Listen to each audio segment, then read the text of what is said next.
우리는 오전에 사도 바울에 의해서 데살로니가 교회 성도들이 하늘로부터 강림하심을 기다리며에 대해서 몇 가지를 살폈습니다. 이제 오늘 우리가 읽은 2절부터 8절까지는 거기에 대한 구체적인 내용이라고 보아야 되겠죠. 오늘 본문 2절을 보시면 주의 날이 밤에 도적같이 이를 줄을 너희 자신이 자세히 알미라. 사도 바울은 예수님처럼 어디에서도 예수님이 오실 그 시점을 언급하고 있지 않습니다. 모르니까. 그리고 설령 안다 할지라도 그 날짜가 정해진 것을 어떻게 알 수 있는 방법이 있다 할지라도 하나님의 자녀들은 알 필요가 없습니다. 실력이 출중해서 내일 시험 치든지 모레 시험 치든지 언제든지 시험만 치면 A풀 맞을 수 있는 학생은 시험 날짜가 내일이든지 1년 후든지 별 상관없죠. 그런데 공부를 전혀 하지 않고 시험만 치면 F 맞을 수밖에 없는 자들은 시험 치는 날짜가 의식될 수밖에 없습니다. 그날 자신이 깨어지는 날이니까. 그래서 어쩌면 구원받지 못한 자들이 주의 재림의 날짜를 계산하고 알려고 하고 애쓰는 것 같습니다. 바울은 데살로니가 교회 성도들에게 예수님이 언제 오시는가 그 시점에는 관심도 갖고 있지 않습니다. 그런데 대강 이야기하죠. 주의 날이 밤에, 예수님은 밤에 오신다라고 말합니다. 밤에 도적이 드는 것처럼 그렇게 이른다.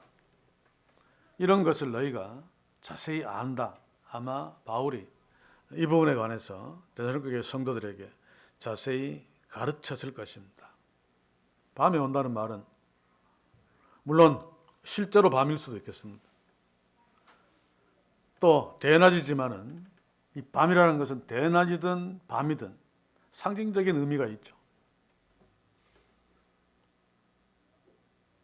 보통 우리가 죄로 캄캄해졌다 그런 표현들을 씁니다만 1차적으로는 인간들이 도덕적으로 타락하여 거의 짐승처럼 사는 거죠. 밤은 서로 알아볼 수 없고 자기 자신이 남한테 들키지 않기 때문에 도둑놈들도 밤에 도둑질 합니다만 나쁜 짓을 해도 별로 부끄럽지 않죠. 안 보이니까. 그래서 예비군 훈련 가면 예비군복을 입으면 아주 점잖던 의사도 교수도 막 함부로 쌍욕을 하면서 앉아서 고스톱을 치고 막 욕하고 요즘은 어떨지 모르겠습니다만은 지금도 그렇다고 합니다. 왜냐하면 다 똑같이 예비군복을 입었기 때문에 누가 누군지 구별이 되지 않습니다. 그래서 편안하게 욕짓거리도 하고 막 그러죠. 근데 국회의원들은 향토 예비군 군복도 안 입었는데 왜 그렇게 저질스럽게 욕짓거리를 하는지 모르겠습니다만은 이런 밤은 우리 신앙적인 입장에서 보면 영적으로 캄캄한 도덕적으로 캄캄한 다시 말해서 죄악이 관영한 이라는 말입니다. 죄악이 관영하다는 말은 한마디로 쉽게 이야기하면 그 죄악, 범죄가 보편적이 되었다는 이야기죠. 앞으로 갈수록 그렇게 되겠죠. 우리 어릴 적에는 어디서 살인사건이 났다 그러면 온 동네가 시끌벅적합니다. 신문에도 그런 게 많이 안 나죠. 지금은 항상 나는 거니까 신경도 안 씁니다. 그렇죠? 우리 어릴 적에는 목사님이 무슨 범죄를 했다는 얘기는 들어보지도 못했고 상상도 못했습니다. 보통 좀 순진한 사람들은 거의 하나님급으로 이해하죠. 근데 지금은 종종, 아니 자주 목회자들의 범죄가 기사화되어도 이제는 크게 신경 안 씁니다. 또 그러고 앉았네. 그 정도입니다. 그렇죠? 이게 바로 죄악이 관영한 밤이 깊었다는 의미가 됩니다. 그런데 우리가 조심해야 되는 것은 우리가 시각적으로 또 일반적인 감각으로 밤을 밤으로 의식하지 못합니다. 오히려 훨씬 더 환한 낮처럼 느껴지죠. 지금 인간의 과학이 얼마나 발달했습니까? 이제 양자 컴퓨터라고 하는 게 나왔죠. 슈퍼컴퓨터가 어떤 굉장히 많은 숫자를 입력해서 계산하는데 뭐 며칠 걸리는 그것도 한두 시간이면 해결해내는. 그리고 망원경도 그죠? 옛날에 허블 망원경, 지금 뭔지 모르겠습니다만은 그게 아주 우리가 상상할 수 없는 정말 먼 거리에 있는 별, 뭐 이런 것들을 관찰할 수 있도록 만들어주는. 그래서 다른 행성에는 물이 있는 행성들이 꽤 된다고 합니다. 화성도 그렇게 뜨거워도 지층 저 밑에는 다 얼음으로 되어 있다고 하죠.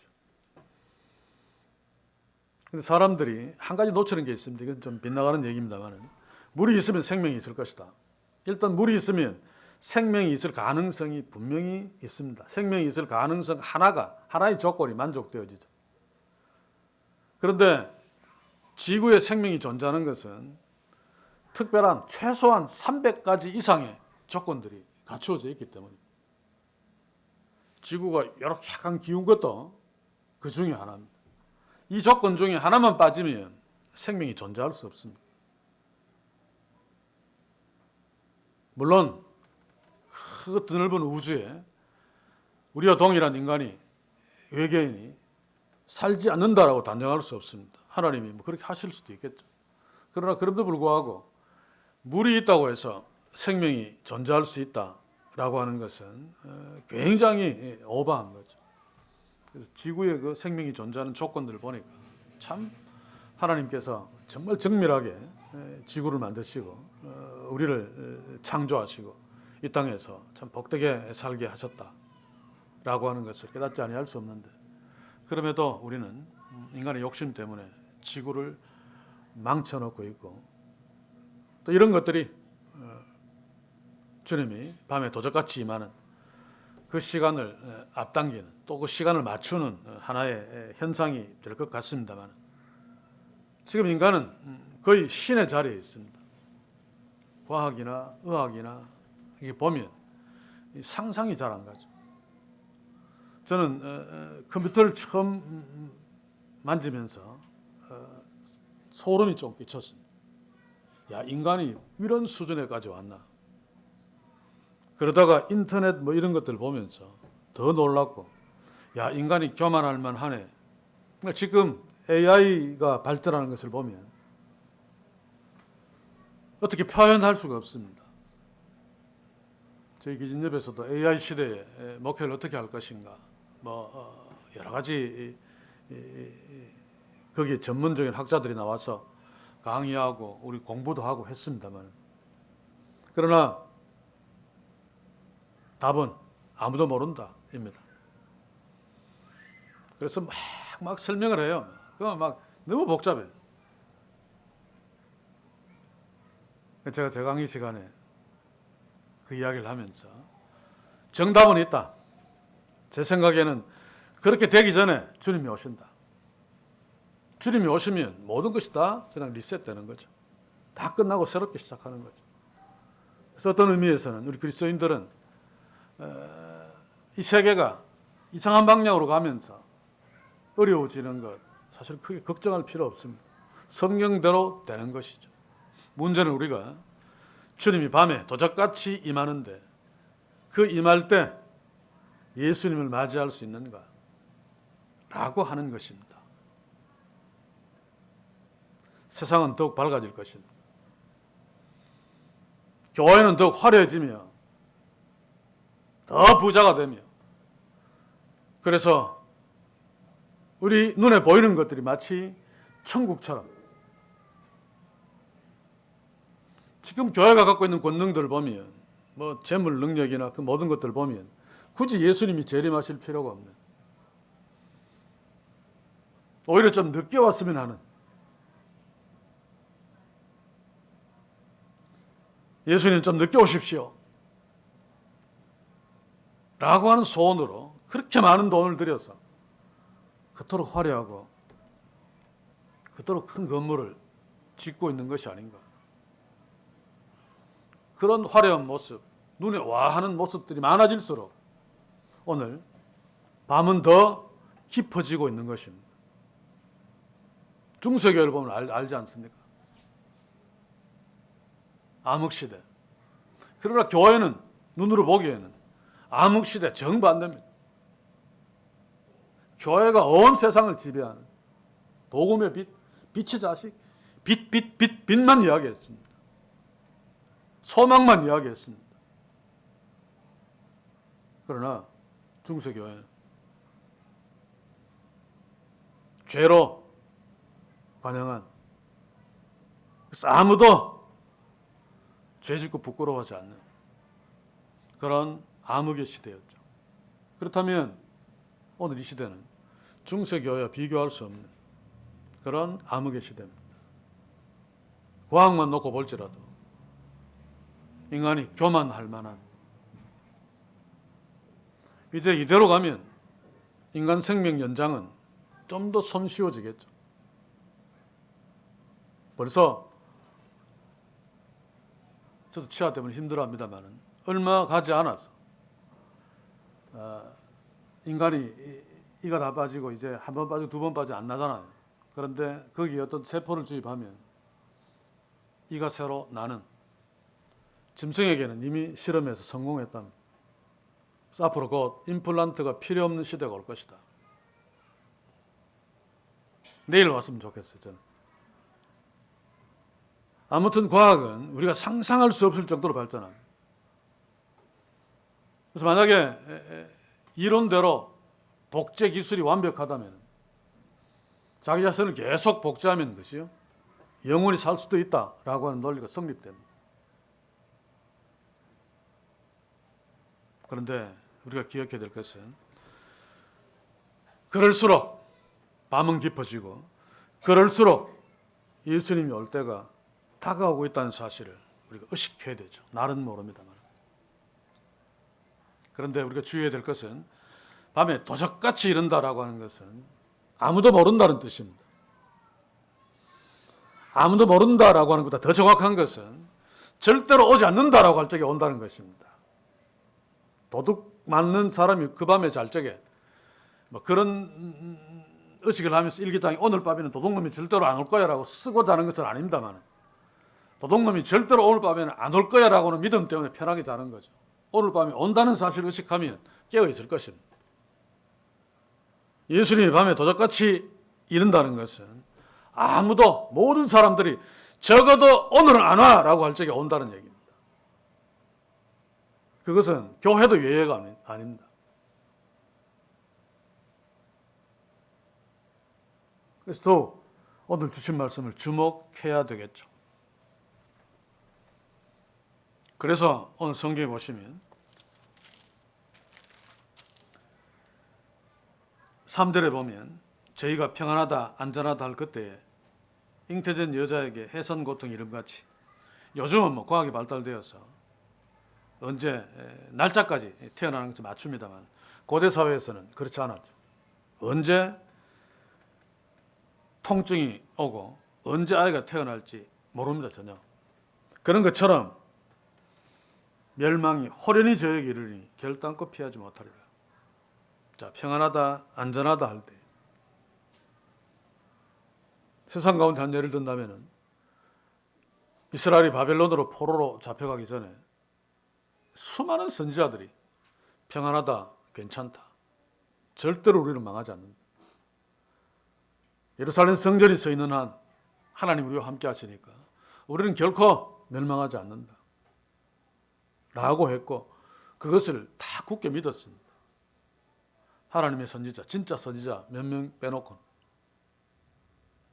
그런데 한순간에 바벨론의 침공으로 멸망당하고 말았죠. 제가 오전에 비행기 사고를 이야기하면서 한 35명 사망이라고 했는데, 오후에 집에 갔다가 오면서 뉴스를 보니까 85명 아마 사망자가 더 생길 것입니다. 무안공항이라고 하던데 아마 제주 여객기라고 하는 것보다 제주에 출항해서 무안으로 갔던 것 같은데 그 비행기를 올라탈 때 아마 여러 가지 이유로 탔겠습니다만은 여행하기 위해서 탔을 수도 있고 아마 마음이 둥 떠서 행복한 마음으로 비행기에 탄 자도 있었을 것입니다. 호련히 임하는 결말을 알았더라면 아무도 안 탔겠죠. 그런데 그들에게 다는 아니고 일부입니다만 호련히 사망이 순간적으로 임했습니다. 예수의 재림이 이럴 것이다 말이에요. 이렇다는 것입니다. 어떤 분은 이 부분을 설명하면서 온 세계가 젊은이는 젊은이대로 바에 가고 춤을 추면서 우리는 행복하다. 성도는 성도들대로 교회에 모여서 예배하고 먹고 마시면서 축제의 한마당을 하고 있을 적에 아무도 예수의 재림을 의식하지 않을 적에 예수님이 호련히 임하실 것이다. 그럴 수 있을 것입니다. 문제는 그때 하나님의 자녀된 제가 오늘 지적하지는 않았습니다만 예수님이 강림하실 때에 3장 14절을 보시면 그의 모든 성도와 함께 강림하실 때에 하나님 우리 아버지 앞에서 이건 3장이네 그렇지?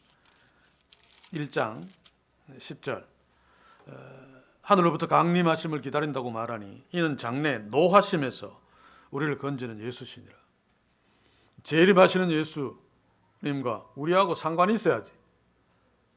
우리는 상관이 있음을 확인하는 그 증거가 오늘 성찬식을 통해서 주님의 살과 주님의 피를 먹고 마시면서 주의 언약 백성임을 확인했습니다만 이렇게 상관이 있어야지 노하심에서 건지심을 받는 하나님의 자녀됨을 확인할 수 있습니다. 그래서 제가 오전에는 십자가를 통해 구원받은 자들은 예수의 재림까지 믿고 또 기다리며 그 기다림의 긴장 속에서 살게 되어 있다. 물론 중간중간 긴장이 풀려서 범죄하기도 하고 또 넘어지기도 하고 때로 나태하기는 하지만 그러나 그럼에도 불구하고 십자가로 말미암아 구원받은 자들은 그 속에 성령이 와 계시기 때문에 언제나 긴장을 풀고 살지 않습니다. 그렇게 풀면 성령이 우리 속에서 탄식하며 기도하는데 탄식하며 기도하는 성령님의 기도하심의 능력에 굴복하지 않을 인간이 없죠. 구원받은 자라면. 자, 그런데 오늘은 그 본문을, 그 내용들을 바울은 이렇게 설명합니다. 잉태된 여자 해산을 고통 이름같이 호련히 저에게 임하리니 결단코 피하지 못하리라. 형제들아 너희는 어두움에 있지 아니하며 그날이 도적같이 너희에게 임하지 못하리니. 하늘로부터 강림하심을 기다리는 자들, 하나님의 자녀들, 예수님이 재림하실 때 진노하심으로부터 구해냄을 받는 자들은 앞에서 밤 어두움이라고 이야기하면서 너희들은 어두움에 있지 아니하며 그날이 도적같이 너희에게 임하지 못하리니 너희는 다 빛의 아들이요. 여기서 계속 보시면 어두움, 빛, 낮, 밤 그리고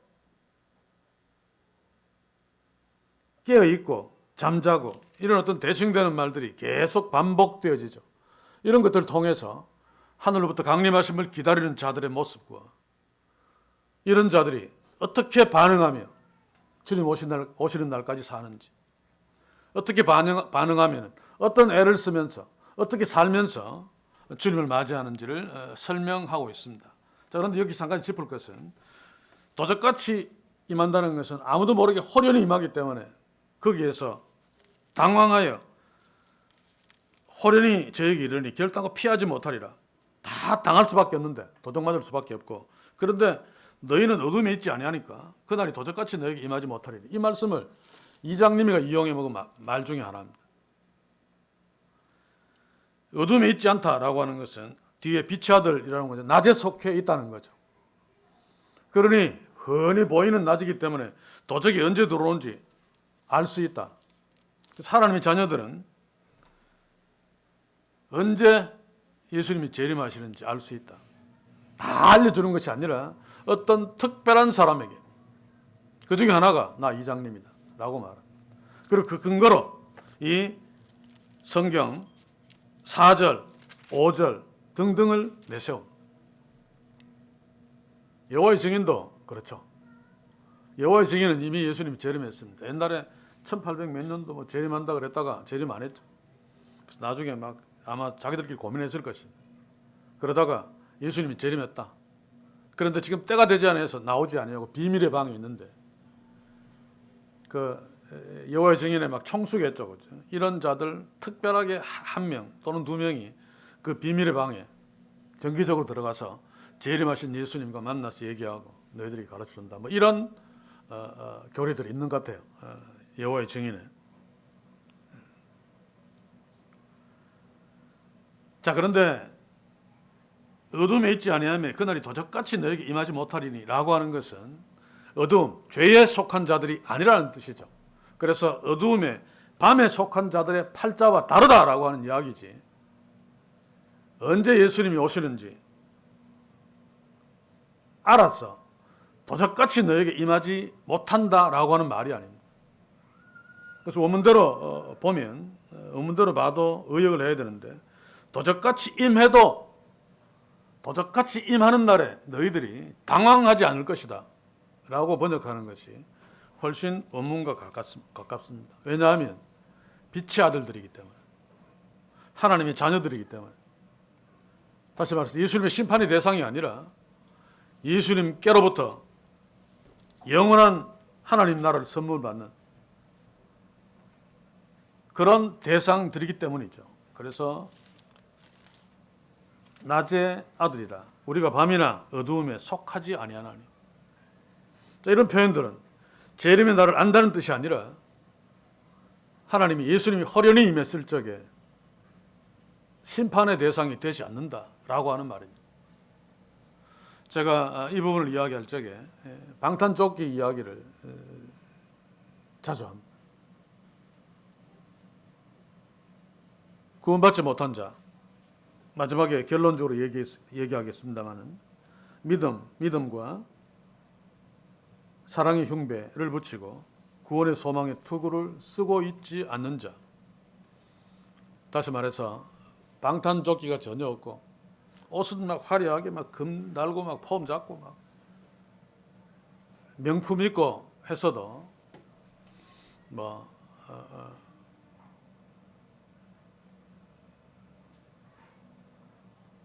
M16 그 치고 엽청 정도라도 충분하죠.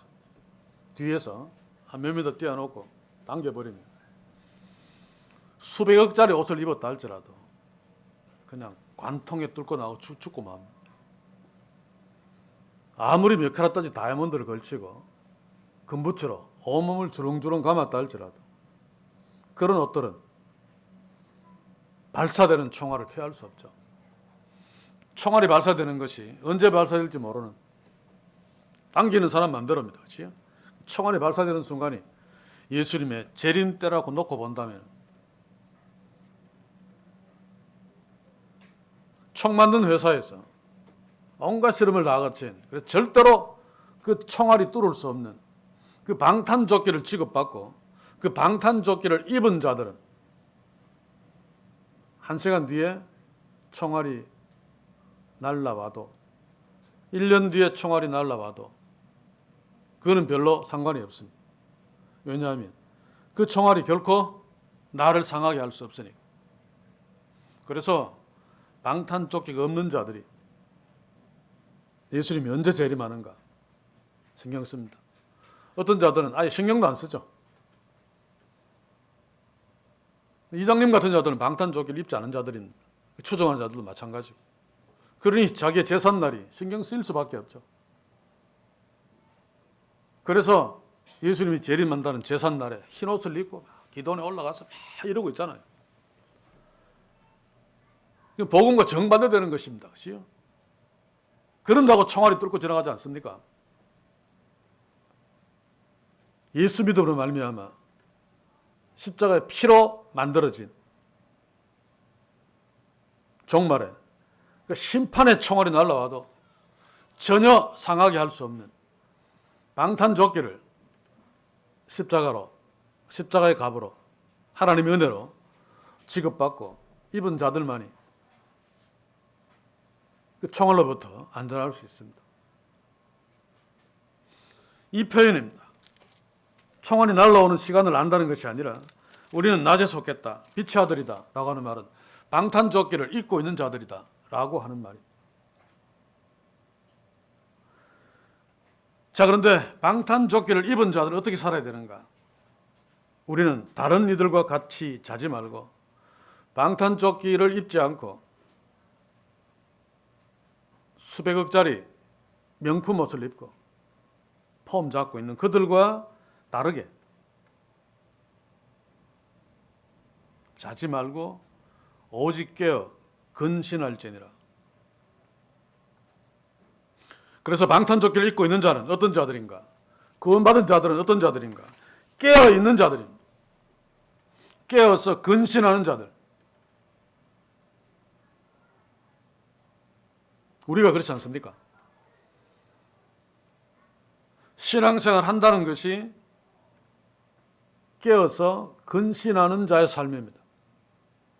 사람마다 정도의 차이는 있을지 몰라도 물론 방탄조끼를 입은 자에 한해서는 방탄조끼를 입지 않은 자는 한동안 깨어 근신하면서 훨씬 더 열심히 신앙생활을 한다고 할지라도 소용없습니다. 예수님도 말씀하셨죠. 염소줄에 선 자. 우리는 주를 위해서 기적도 행하고 온갖 난리 다치고 살았는데 왜 그러십니까? 나는 너희를 모른다. 그래서 구원의 은혜는 심판과 상관없이 영원히 사는 그 놀라운 축복의 은혜는 전적으로 하나님의 은혜로 말미암는다는 말이에요. 이 방탄조끼를 입고 있으면 조금 비틀거려도 상관없습니다. 왜냐하면 총알이 절대 뚫을 수 없기 때문에. 이게 십자가의 능력입니다. 우리에게는 그런 조끼를 지급받을 그런 어떤 자격이나 그런 것들이 전혀 없더라도 하나님이 주셨습니다. 이유는 잘 모릅니다만 한 가지 이유를 찾자면 하나님이 우리를 너무 사랑하셔서 영원 전에 이미 그렇게 하기로 예정하시고 아들을 죽이심으로 방탄조끼 만들어서 우리에게 입혀 주신 거죠. 그래서 우리는 예수의 재림을 기다리며 또 긴장하고 당연히 우리의 신랑이기 때문에 그렇게 산다 할지라도 두려움이 없습니다. 왜냐하면 하나님께로부터 받은 구원이기 때문에 영생이기 때문에 그렇습니다. 자, 그러면 이제 우리가 물어야 되죠. 그런 자들인데 그러면 우리는 정말로 그런 자들답게 근신하며 깨어 있는가? 자, 깨어서 근신한다는 말은 밤하고 상관없다는 말입니다. 그렇죠? 밤에 있는 자들은 밤에 자고 취하는 자들은 밤에 취하되 우리는 낮에 속하였으니 근신하여 믿음과 사랑의 흉배를 붙이고 구원의 소망의 투구를 쓰자. 같이 세상 가운데 살아도 전혀 다릅니다. 우리의 소속은 하나님 나라고 천국 시민입니다. 그렇지 않은 사람들은 세상에 속한 자들이고 어둠에 속한 자들이죠. 어둠에 속한 자들 중에 한 사람이 자기 선 다 팔아서 가난한 사람 도와주고 막 착하게 살아도 심판의 총알을 피할 수 없습니다. 빛에 속한 자들은 하나님의 자녀들은 조금 잘못해서 하나님이 귀하게 여기는 수백억짜리 도자기 쪽 깨먹고 또 막 잘못해서 막 자기 부모에게 막 욕도 막 한마디 하고 그래도 그는 그 아버지의 기업을 물려받을 아들, 딸, 자녀이기 때문에 결코 쫓겨나지 않습니다. 결코 총 맞지 않습니다. 결코 멸망하지 않습니다. 바로 이게 예수 그리스도로 말미암아 우리에게 주어진 하나님의 놀라운 구원의 축복이고 십자가의 능력입니다. 우리 이제 한두 가지 확인하고 말씀을 마칩시다. 자, 보십시오. 믿음과 사랑의 흉배, 믿음, 사랑, 구원의 소망의 투구를 쓰자. 주어졌다는 거죠. 주어졌기 때문에 흉배를 붙이고 또 투구를 쓸 수 있습니다. 흉배를 붙이고 투구를 썼다는 것은 싸우기 위해서입니다. 일종의 자기의 몸을 지키는 방어용이죠. 투구, 흉배. 그래서 이 말을 조금 비약하면 우리는 낮에 속한 자기 때문에 근실하여 믿음과 사랑의 흉배를 붙이고 구원의 소망의 투구를 쓰고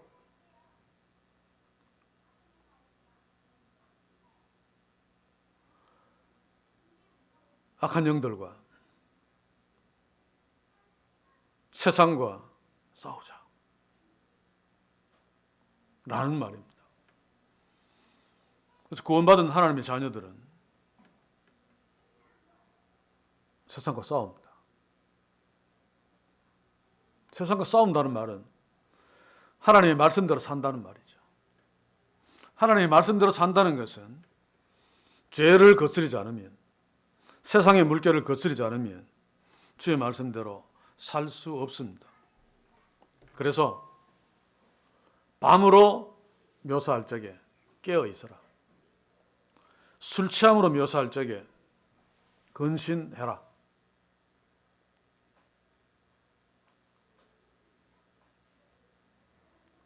저는 지금 이 나라가 돌아가는 모습을 보면서 거의 또 한 번 총알이 날라올 시점이 다 되어가는 것을 살핍니다. 한 나라를 책임져야 되는 이런 자들이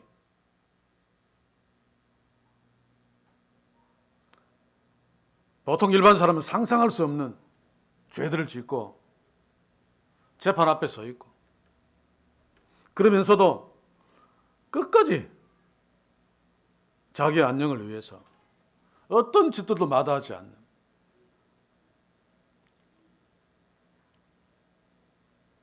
저는 그 자들이 특별히 악하다고 생각하지 않습니다.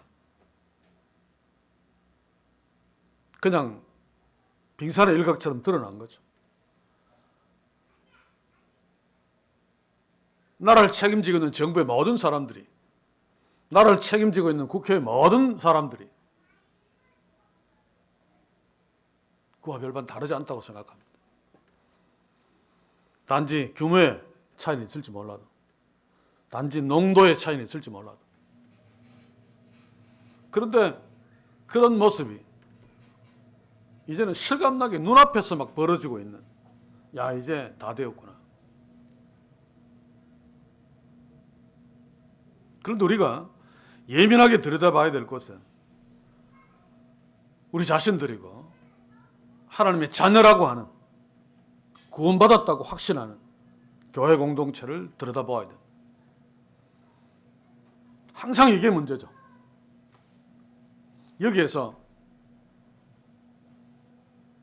우리는 우리의 자신들을 돌아보며 깨어 근신해야 되는, 믿음의 흉배를 붙이고 구원의 투구를 써라라고 하는 바울의 명령을 실감나게 다시 한번 의식할 수 있습니다. 오늘 시대 교회의 모습이 어떻습니까? 우리의 모습처럼 평안하다, 평안하다, 안전하다, 안전하다 아닙니까?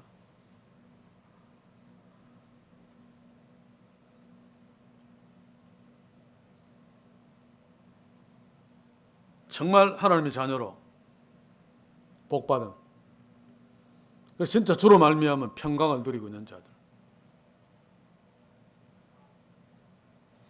평안하다, 안전하다 라고 하는 반응이 아니라 어떤 반응을 보입니까?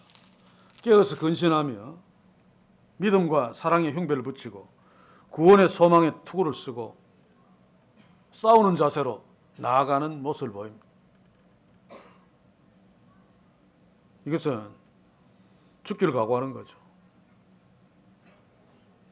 피 흘리는 것입니다. 요즘 러시아하고 그 전쟁에서 북한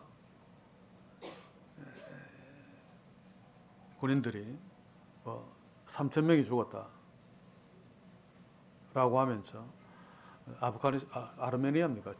이쪽 같이 전쟁하는 군인들이 보니까 피하고 숨어야 되는데 그냥 인해전술처럼 그냥 죽음으로 죽기를 각오했다기보다는 아예 죽기를 약속하고 그냥 들어와서 막 죽는 느낌이 들더라. 그래서 전문가들이 해설하는데 만약에 투항하면 고향에 있는 가족들이 다 작살나는 거죠. 그러나 죽으면 아마 편하게 막 대단히 잘해주겠다는 약속들을 다 했을 것입니다. 이래주거나 저래주거나 마찬가지입니다.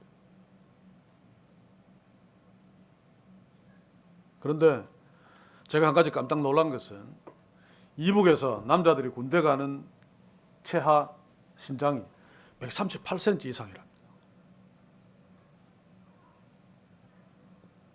그래서 외국으로 나간 병사들은 그래도 좀 키도 좀 크고 튼튼한 자들을 보냈을 것인데 그래 왜소하고 연약하고 138cm 같으면 여자도 작은 키 중에 작은 키에 속하죠.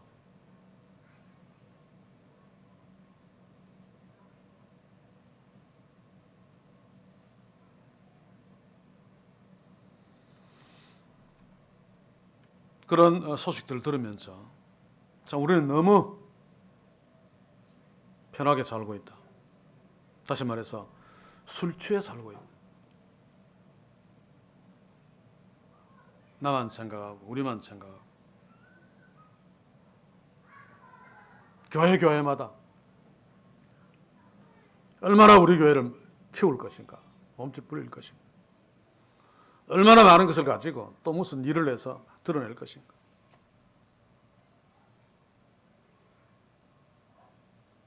이게 깨어 근신하지 않는 평안하다 안전하다 라고 하는 구호를 가지고 우리가 얼마나 평안한지 봐라, 우리가 얼마나 안전한지 봐라.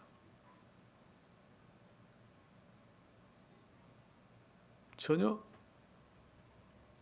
주어진 투구와 흉배를 붙이고 쓰고 싸우려고 하지 않는,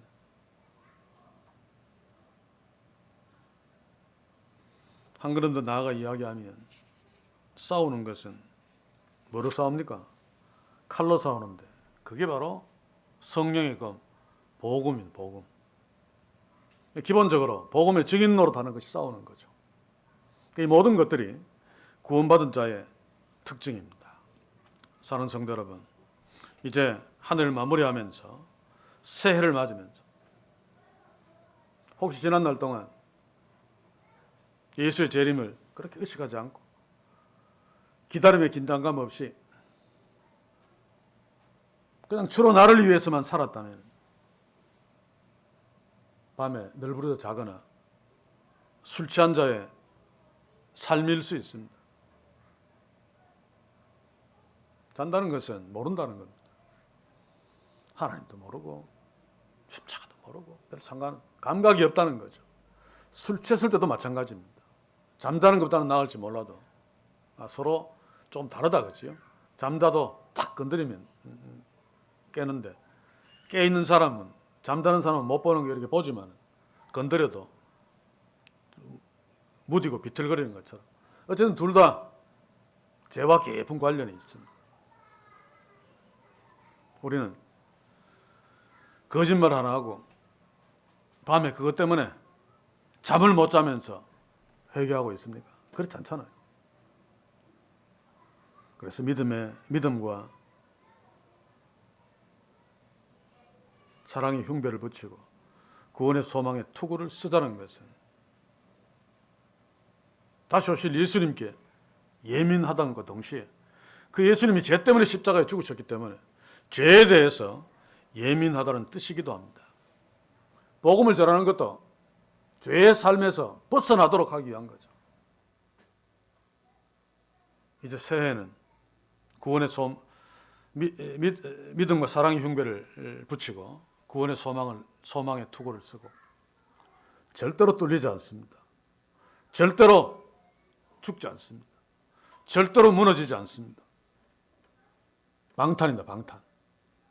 그리고 세상과 싸우는 복음의 증인으로서 싸우는, 그래서 우리에게서 이 교회에서 죄와 싸워 죄를 몰아내는 것과 동시에 죄에 속해서 영원히 죽을 수밖에 없는, 총알만 날라오면 수백억짜리 명품을 걸쳤더라도 그냥 피를 튀기면서 죽을 수밖에 없는, 그러나 그것도 모르는 자들에게 복음을 전함으로 그들도 믿음과 사랑의 흉배를 붙이고 소망의 투구를 쓰고 우리와 함께 하나님의 군사로 세상 앞에 서는 그런 축복들이 우리의 다시 오실 예수님에 대한 예민함으로 새해에는 그런 복된 일들이 많이 일어나는, 깨어 근신하는, 세상과 싸우는, 술 취한 자들에게 술을 깨우고 잠자는 자들에게 잠을 깨워서 함께 믿음과 사랑의 흉배를 붙이고 구원의 소망의 투구를 쓰고 나아가는 그런 복됨들이 깨어있는 우리와 이 교회를 통해서 새해에는 이 땅을 향해 전진할 수 있기를 주의 이름으로 간절히 소원합니다. 기도합시다. 주여, 한 해를 마무리하며 새해를 바라보며 다시 오실 예수님을 주목하며 주님을 기다리는 주의 자녀들이 어떻게 살아야 할 것인가를 부분적으로 다시 확인했습니다. 주여, 특별히 새해에는 깨어서 근신하며 살 수 있도록 더욱 말씀 앞에 저희들 세우소서. 죄에 취하지 않게 하시고 죄로 말미암아 우리의 삶이 하나님에 대해서 무디어지지 않게 하시고 예민케 하심으로 주께서 우리에게 선물로 주신 그 방탄의 흉배와 방탄의 투구를 쓰고 믿음과 사랑과 소망으로 세상과 싸우며 이기며 죄에 사로잡혔던 자들을 구해내 함께 영적 군사로 하나님이 기뻐하시는 거룩한 싸움을 싸우며 나아가는 이 교회 되게, 우리 되게 주여 새해도 축복해 주시옵소서. 예수님의 이름으로 기도하옵나이다. 아멘.